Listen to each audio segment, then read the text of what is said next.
this is CG1 and thank you so much for joining me once again. If you watched my previous video, I shared with you on anger that don't speak when you're angry and don't act in anger.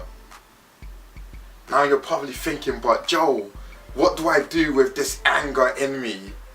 It's just boiling and I don't think I can hold on to it for too long.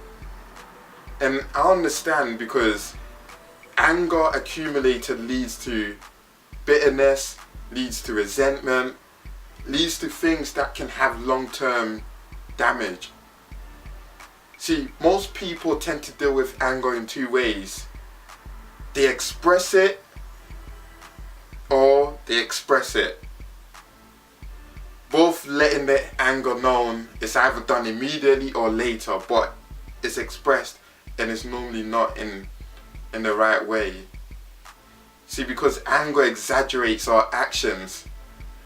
That's why we are full of regrets, whether in what we say or in what we do.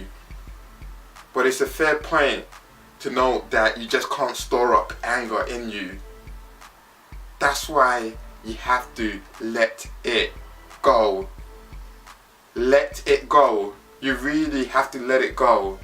Like, I know it's not easy. It's easy to say it, but it's not easy to let anger go, especially when people have hurt you, especially when someone takes you for granted over and over again. But you have to be wise about it. But don't store up your anger, or it'll lead to resentment, it'll lead to bitterness, and those sort of things are like, it's like hatred. Anger is something you can't control, but you can determine whether it leads to hatred, resentment, or bitterness. Don't let it. You have to let it go. I know I always ask myself when I get angry that, Joe, not only are you going to delay this anger, but you're going to have to let it go. So ask yourself with the things that you're holding onto, the things that can easily lead to resentment and make the sight of someone just make you sick. You have to let it go. Let it go. This is CG1 sharing with you.